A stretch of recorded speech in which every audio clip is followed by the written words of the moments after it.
Last class में हमने political parties के बेसिक कॉन्सेप्ट्स को समझा था। आज हम इस इंपॉर्टेंट चैप्टर के पार्ट 2 में एंटर कर रहे हैं, जिसमें हम इंडिया की नेशनल पार्टीज को बिल्कुल डिटेल में स्टडी करेंगे। बच्चों, एक बात नोट कर लो, बोर्ड एग्जाम्स में इस सेक्शन से एक लॉन्ग आंसर क्वेश्चन आना ऑलमोस्ट गारंटीड है। इसीलिए हम सिर्फ समरी नहीं करेंगे, बल्कि आपकी टेक्स्ट बुक की हर एक लाइन को, हर एक कॉन्सेप्ट को डीपली एनालाइज करेंगे, ताकि आपका एक भी मार्क ना कटे। सो अपनी नोटबुक्स निकाल लीजिए एंड लेट्स गेट स्टार्टेड। तो ये है हमारा आज का प्लान। हम बिल्कुल आपकी टेक्स्ट बुक के स्ट्रक्चर को फॉलो करेंगे। सबसे पहले हम समझेंगे कि इलेक्शन कमीशन के रूल्स क्या हैं, कि कोई पार्टी आखिर नेशनल पार्टी बनती कैसे है, ये फाउंडेशन है। फिर हम इंडिया के पॉलिटिकल स्टेज के बड़े बड़े प्लेयर्स को एक एक करके डिस्कस करेंगे। Indian National Congress, communist parties, BJP, BSP और बाकी नेशनल पार्टीज। हम उनकी हिस्ट्री, उनकी आइडियोलॉजी सब कुछ डिकोड करेंगे। और लास्ट में हम एक बहुत इंटरेस्टिंग कॉन्सेप्ट समझेंगे, रीजनलिज्म, यानी स्टेट लेवल पार्टीज इतनी पावरफुल कैसे हो गई हैं। तो चलिए पॉइंट नंबर 1 से शुरू करते हैं। Okay class, so our first section. इससे पहले कि हम अलग अलग पार्टीज की बात करें, एक बहुत ही फंडामेंटल क्वेश्चन है, who decides which party is national and which is not. ये पावर है इलेक्शन कमीशन ऑफ इंडिया के पास, जो इंडियन इलेक्शंस का अंपायर है। और ये जो रूल्स हम पढ़ने जा रहे हैं, ये सिर्फ जनरल नॉलेज के लिए नहीं है। इस टॉपिक पर बोर्ड एग्जाम्स में एक डायरेक्ट 3 मार्क या 5 मार्क क्वेश्चन आ सकता है, so please pay full attention. अच्छा, अब स्क्रीन पर आराम से देखिए। नेशनल पार्टी बनने के लिए इलेक्शन कमीशन 2 ऑप्शंस देता है, और इनके बीच में एक बड़ा सा और है, यानी दोनों में से कोई एक कंडीशन पूरी करनी है। Let's look at condition number 1। इसके 2 पार्ट्स हैं और दोनों पार्ट्स पूरे होने जरूरी हैं। पहला, पार्टी को कम से कम 4 स्टेट्स में, चाहे लोकसभा इलेक्शन हो या विधानसभा, टोटल वैलिड वोट्स का 6% हासिल करना होगा।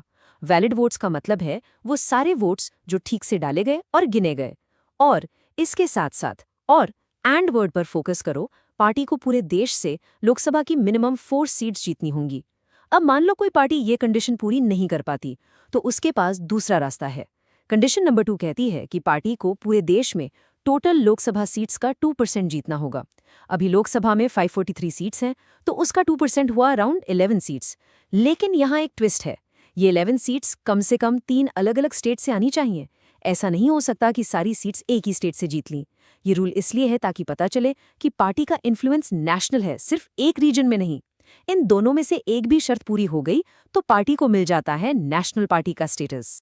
अब आते हैं रीजनल पार्टी या स्टेट पार्टी बनने की क्राइटेरिया पर। यहाँ भी और कंडीशन है। कंडीशन 1 कहती है कि पार्टी को उस स्टेट की असेंबली यानी विधानसभा इलेक्शन में टोटल वैलिड वोट्स का 6% मिलना चाहिए, एंड उसके साथ कम से कम 2 असेंबली सीट्स जीतनी होंगी। फोकस यहाँ एक स्टेट पर है। अगर ये पूरा ना हो तो दूसरा ऑप्शन है, कंडीशन 2 कहती है कि पार्टी को उस स्टेट की टोटल विधानसभा सीट्स का 3% जीतना होगा, या फिर 3 सीट्स। इन दोनों में से जो भी नंबर बड़ा है। इसको एक एग्जाम्पल से समझो, बहुत आसान हो जाएगा। मान लो सिक्किम में 32 असेंबली सीट्स हैं, उसका 3% तो एक सीट से भी कम हुआ, तो विच एवर इज मोर के रूल के हिसाब से वहां पार्टी को 3 सीट्स जीतनी होंगी। लेकिन उत्तर प्रदेश में 403 सीट्स हैं, वहां 3% होता है लगभग 12 सीट्स, तो यूपी में पार्टी को 3 नहीं बल्कि 12 सीट्स जीतनी होंगी। समझ गए? This is what which ever is more means.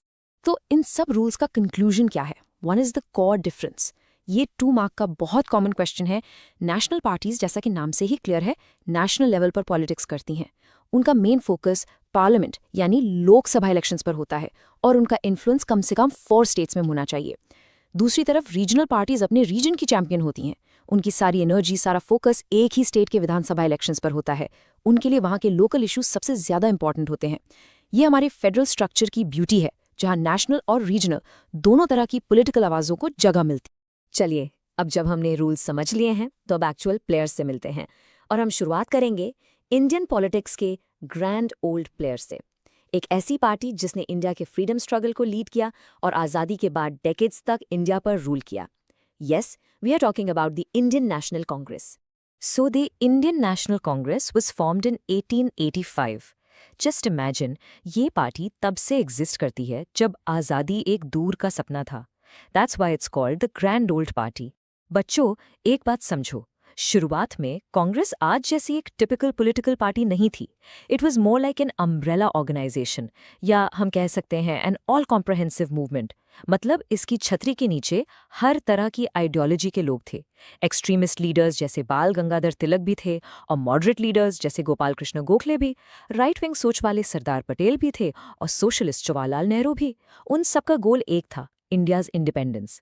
इसलिए आज़ादी के बाद भी कांग्रेस के आइडियोलॉजी में आपको इतनी वैरायटी दिखती है। अब आते हैं कांग्रेस की कोर आइडियोलॉजी पर। आपकी टेक्स्ट बुक में इसके 5 मेन पिलर्स दिए हैं। फर्स्ट, सेक्युलरिज्म यानी धर्मनिरपेक्षता। इसका मतलब है कि the state will not have any official religion. सरकार सभी धर्मों को इक्वली ट्रीट करेगी। सेकंड, ऑल राउंड डेवलपमेंट यानी सर्वांगीण विकास। मतलब सिर्फ इंडस्ट्रीज और रोड्स बनाना नहीं, बल्कि एजुकेशन, हेल्थ, सभी चीजों पर ध्यान देना। Third, welfare for minorities and disadvantaged sections. ये पार्टी के सोशल जस्टिस के कमिटमेंट को शो करता है। फोर्थ, डेमोक्रेटिक सोशलिज्म यानी लोकतांत्रिक समाजवाद। ये एक मिडिल पाथ है। इसका मतलब है कि इकोनॉमी में गवर्नमेंट कंपनीज यानी पब्लिक सेक्टर भी होगा और प्राइवेट कंपनीज भी होंगी, लेकिन प्रायोरिटी हमेशा सोशल वेलफेयर रहेगी। और फिफ्थ, प्रमोटिंग इंटरनेशनल पीस, जो इंडिया की फॉरेन पॉलिसी की नींव है। ये सारे प्रिंसिपल्स कांग्रेस की पॉलिसीज का फाउंडेशन रहे हैं। कांग्रेस के सेंट्रिस्ट यानी मिडिल पाथ आइडियोलॉजी के बाद अब हम पॉलिटिकल स्पेक्ट्रम के दूसरे एक्सट्रीम पर चलते हैं, द लेफ्ट विंग। अब हम बात करेंगे कम्युनिस्ट पार्टीज की। इनकी आइडियोलॉजी, इनकी पॉलिटिक्स कांग्रेस से बिल्कुल अलग है। Let's understand them. सबसे पहले the communist party of India यानी सीपीआई, फॉर्म्ड इन 1925। ये भी एक बहुत पुरानी पार्टी है। इसकी आइडियोलॉजी कार्ल मार्क्स और व्लादिमीर लेनिन के आइडियाज पर बेस्ड है। कम्युनिस्ट आइडियोलॉजी का कोर बिलीफ ये है कि सोसाइटी में इकोनॉमिक इक्वालिटी यानी आर्थिक समानता होनी चाहिए, और जो मीन्स ऑफ प्रोडक्शन है जैसे फैक्ट्रीज, माइंस, जमीन, उन पर किसी एक प्राइवेट ओनर का नहीं बल्कि पूरी सोसाइटी का कंट्रोल होना चाहिए। तो सीपीआई का मेन फोकस क्या है? उनका कोर सपोर्ट बेस है देश के मजदूर यानी लेबर्स, किसान यानी फार्मर्स और वर्किंग क्लास। उनके राइट्स के लिए लड़ना इस पार्टी का मेन एजेंडा है, और इसीलिए ये पार्टी पूरी तरह से कैपिटलिज्म यानी पूंजीवाद के अगेंस्ट है। अब what is capitalism? Simple words में ये एक ऐसा इकोनॉमिक सिस्टम है जहां बड़ी बड़ी कंपनीज और फैक्ट्रीज प्राइवेट लोगों की होती हैं और उनका मेन मोटिव प्रॉफिट कमाना होता है। सीपीआई का मानना है कि इस सिस्टम में अमीर और गरीब होता जाता है। अब यहाँ एक इम्पॉर्टेंट हिस्टोरिकल इवेंट आता है। 1960s में पूरी दुनिया कोल्ड वॉर की वजह से 2 कैंप्स में बटी हुई थी। एक था यूएसए का कैंप, दूसरा सोवियत यूनियन का। उस टाइम पर इंडियन कम्युनिस्ट के सामने एक आइडियोलॉजिकल क्वेश्चन आया, हमें किसकी लीडरशिप एक्सेप्ट करनी चाहिए, कम्युनिस्ट चाइना की या सोवियत यूनियन की? इस सवाल पर पार्टी के लीडर्स में इतने डीप डिफरेंसेस आ गए कि आखिरकार 1964 में पार्टी 2 हिस्सों में टूट गई। This was a major split in the history of Indian left politics, और इससे एक नई कम्युनिस्ट पार्टी का जन्म हुआ। और उस स्प्लिट से जो नई पार्टी बनी उसका नाम था communist party of India Marxist यानी सीपीआईएम। जो लीडर्स चाइना के कम्युनिस्ट मॉडल से ज्यादा इंस्पायर थे, उन्होंने ये नई पार्टी बनाई। आज भी स्टेट्स जैसे वेस्ट बंगाल, केरला और त्रिपुरा में सीपीआईएम एक मेजर पॉलिटिकल फोर्स है। तो सीपीआईएम की पॉलिसीज क्या हैं? ये सोशलिज्म, सेक्युलरिज्म और डेमोक्रेसी तीनों प्रिंसिपल्स में बिलीव करती है। ये इंपीरियलिज्म यानी साम्राज्यवाद को स्ट्रांगली अपोज करती है। What is imperialism? इसका मतलब होता है जब कोई पावरफुल कंट्री दूसरी वीकर कंट्रीज पर अपना पॉलिटिकल या इकोनॉमिक कंट्रोल एस्टैब्लिश कर लेती है। सीपीआईएम इसके खिलाफ है, और बिल्कुल सीपीआई की तरह इसका भी मेन फोकस देश के वर्कर्स, फार्मर्स और लैंडलेस लेबरर्स के इंटरेस्ट को प्रोटेक्ट करना है। बेसिकली ये पार्टी खुद को देश के एक्सप्लॉइटेड यानी शोषित लोगों की आवाज मानती है। ऑलराइट, लेफ्ट विंग आइडियोलॉजी से अब हम पॉलिटिकल स्पेक्ट्रम में एक शार्प राइट टर्न लेते हैं। अब हम 2 ऐसी पार्टीज की बात करेंगे जिन्होंने 1990s के बाद इंडियन पॉलिटिक्स को अ ग्रेट डील इन्फ्लुएंस किया। एक पार्टी जो कल्चरल नेशनलिज्म पर बेस्ड है, और दूसरी पार्टी जो बहुजन समाज के सोशल जस्टिस के लिए काम करती है।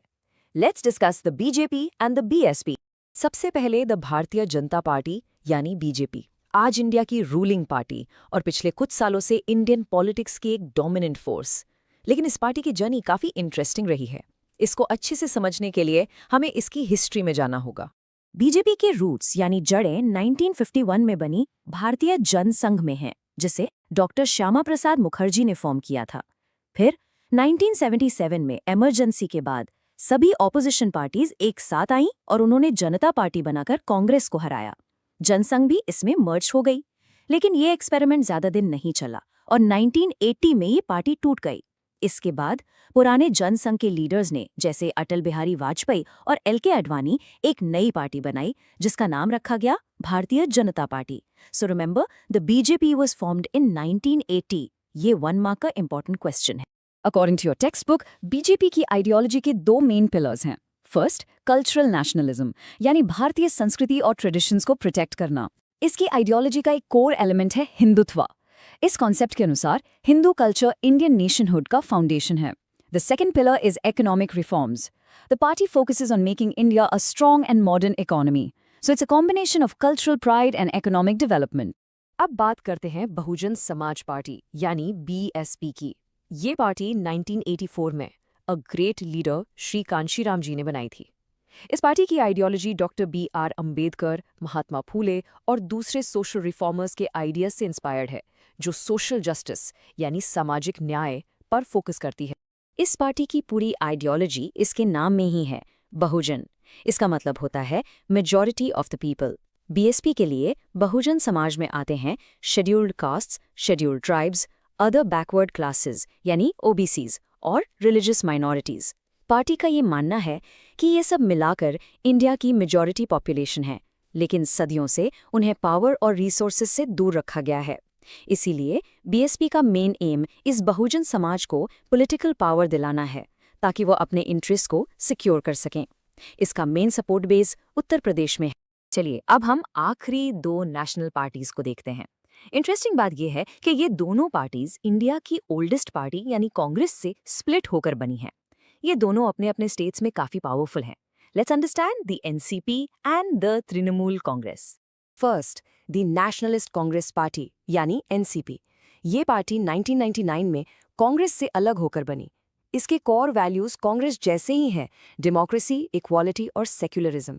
इस पार्टी का स्ट्रॉन्ग होल्ड यानी गढ़ महाराष्ट्र है, जहां इसने कांग्रेस के साथ मिलकर काफी सालों तक कोalition गवर्नमेंट यानी गठबंधन सरकार चलाई। इतना ही नहीं, सेंटर में भी 2004 से 2014 तक यूपीए गवर्नमेंट में एनसीपी एक इम्पॉर्टेंट पार्टनर्स थी। अब आते हैं ऑल इंडिया तृणमूल कांग्रेस यानी टीएमसी पर। यह पार्टी 1998 में ममता बनर्जी ने कांग्रेस से अलग होकर बनाई थी। यहाँ एक बहुत इंपॉर्टेंट फैक्ट है फॉर योर एग्जाम्स, टीएमसी को नेशनल पार्टी का स्टेटस 2016 में मिला। इसकी आइडियोलॉजी भी डेमोक्रेसी, सेक्युलरिज्म और वीकर सेक्शंस के वेलफेयर पर फोकस्ड है। बच्चों, अब स्क्रीन पर जो टेबल है उसे बहुत ध्यान से देखो। ये सिर्फ नंबर्स नहीं हैं। ये 2009 से 2014 के बीच इंडियन पॉलिटिक्स में आए एक पॉलिटिकल अर्थक्वेक की कहानी है। Let's analyse it. देखिए, कांग्रेस के पास 2009 में 206 सीट्स थीं, जो 2014 में सिर्फ 44 रह गई। A huge decline. अब बीजेपी को देखिए, 2009 में 116 सीट्स और 2014 में अकेले majority 282 seats. A massive jump. CPI और सीपीआईएम दोनों लेफ्ट पार्टीज की सीट्स भी कम हुई हैं, और बीएसपी, जिसके पास 2009 में 21 सीट्स थीं, 2014 में 0 पर आ गई। ये डेटा साफ साफ दिखाता है कि 2014 का इलेक्शन एक वेव इलेक्शन था, जिसमें पावर बैलेंस पूरी तरह शिफ्ट हो गया। ये बार चार्ट उस टेबल की स्टोरी को और भी क्लियरली दिखाता है। आप देख सकते हैं कि कांग्रेस का बार 206 से कैसे 44 पर श्रिंक हो गया, और दूसरी तरफ बीजेपी का बार 116 से 282 तक एकदम रॉकेट की तरह ऊपर गया। 282 सीट्स का मतलब है मेजॉरिटी मार्क, यानी 272 से भी ज्यादा। आफ्टर ऑलमोस्ट 30 इयर्स ये पहली बार था कि किसी एक पार्टी ने अकेले इतनी क्लियर मेजॉरिटी हासिल की थी। ये सिर्फ वोटर प्रेफरेंस में शिफ्ट नहीं था, ये इंडिया में एक नए पॉलिटिकल एरा की शुरुआत थी, जिसे एक्सपर्ट्स बीजेपी डोमिनेंट सिस्टम कहते हैं। तो हमने सभी नेशनल प्लेयर्स को समझ लिया, लेकिन इंडिया की पॉलिटिक्स सिर्फ नेशनल पार्टीज तक लिमिटेड नहीं है। 1990s के बाद एक और फोर्स बहुत पावरफुल होकर उभरी है, रीजनल पार्टीज। अब हम इस पार्ट 2 के last but very important topic को समझेंगे, द राइज ऑफ रीजनलिज्म, कि कैसे हर स्टेट की अपनी पॉलिटिक्स नेशनल पॉलिटिक्स को इन्फ्लुएंस करती है। आपने न्यूज़पेपर्स में, टीवी पर जरूर इन पार्टीज के नाम सुने होंगे, जैसे पंजाब में शिरोमणि अकाली दल, तमिलनाडु में डीएमके या बिहार में आरजेडी। ये पार्टियां शायद दिल्ली में ज्यादा स्ट्रांग ना हो, लेकिन अपने अपने स्टेट्स में ये पॉलिटिकल किंग्स हैं। ऐसा क्यों है? What is so special about them कि लोग उन पर इतना ट्रस्ट करते हैं? The answer lies in the concept of regionalism. चलिए इसको आसान शब्दों में समझते हैं। So what exactly is regionalism? ये एक प्रोसेस है, इसे स्टेप बाय स्टेप समझो। ये शुरू होता है अफिनिटी से। अफिनिटी मतलब अपनी लैंग्वेज, अपने कल्चर, अपने रीजन से एक नेचुरल अटैचमेंट, एक लगाव। धीरे धीरे ये अटैचमेंट और स्ट्रांग होकर एक आइडेंटिटी कॉन्शियसनेस बन जाता है। लोग सोचना शुरू कर देते हैं कि I am an Indian but I am first a Punjabi और अ बंगाली। और जब ये फीलिंग पॉलिटिकल हो जाती है और लोग अपने रीजन के डेवलपमेंट और इंटरेस्ट को नेशनल इंटरेस्ट से ऊपर रखने लगते हैं, तो उसे हम रीजनलिज्म कहते हैं। तो ये रीजनल आइडेंटिटी बनती कैसे है? इसके कुछ बिल्डिंग ब्लॉक्स हैं। पहला, अपनी लैंग्वेज, लिटरेचर और ट्रेडिशंस पर प्राइड। दूसरा, उस रीजन की अपनी यूनिक हिस्ट्री और सोशल रिफॉर्म मूवमेंट्स। और तीसरा और बहुत इंपॉर्टेंट फैक्टर, ये फीलिंग कि उस स्टेट के नेचुरल रिसोर्सेज और जॉब्स पर पहला हक वहाँ के लोकल लोगों का, यानी सन्स ऑफ द सॉइल का होना चाहिए। जब ये सब चीज़ें मिल जाती हैं तो एक स्ट्रॉन्ग रीजनल आइडेंटिटी बनती है, और इसी आइडेंटिटी को पॉलिटिकल वॉइस देने के लिए रीजनल पार्टीज बनती हैं। Alright class, so that was a detailed line-by-line analysis of part 2 of this chapter. अब एग्जाम के लिए चलिए एक क्विक सुपर फास्ट रिवीजन करते हैं। हम सारे की कॉन्सेप्ट्स को एक बार फिर से माइंड में रिफ्रेश करेंगे। So full concentration for the next 2 minute.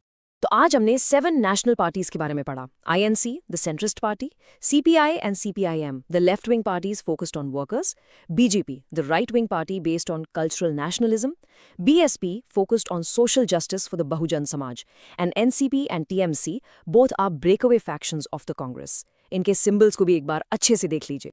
और ये है वो 4 स्टार मार्क टर्म्स जिनकी डेफिनेशन एग्जाम में जरूर आ सकती है। सेक्युलरिज्म, स्टेट का अपना कोई ऑफिशियल रिलीजन नहीं होता। Capitalism, an economic system based on private ownership and profit. Imperialism, जब एक पावरफुल कंट्री दूसरी वीक कंट्री को कंट्रोल करती है। And regionalism, a strong feeling of identity with one's own region. इन चारों को जरूर याद कर लेना। बच्चों, याद रखिए, this chapter is not just about scoring marks. जब आप इन डिफरेंट पार्टीज की आइडियोलॉजीज को समझेंगे, तभी आप एक इन्फॉर्म्ड सिटीजन बनेंगे। And N informed citizen is the biggest strength of a democracy. कल जब आप वोट करने जाएंगे, your vote will not just be a button press, it will be N informed voice. I hope इस lesson से आपको Indian democracy को बेहतर समझने में हेल्प मिली होगी। This lesson was brought to you by Galaxy Classes, created only for study and concept clarity. अगर आपको ये detailed line by line explanation पसंद आई तो इस वीडियो को ज़रूर लाइक करें, अपने फ्रेंड्स और क्लासमेट्स के साथ शेयर करें, और गैलेक्सी क्लासेस को सब्सक्राइब करना मत भूलिएगा। बेल आइकन को भी प्रेस कर दें ताकि आपको हमारे आने वाले लेसन्स की नोटिफिकेशन मिलती रहे। I will see you in the next class. Thank you and happy learning.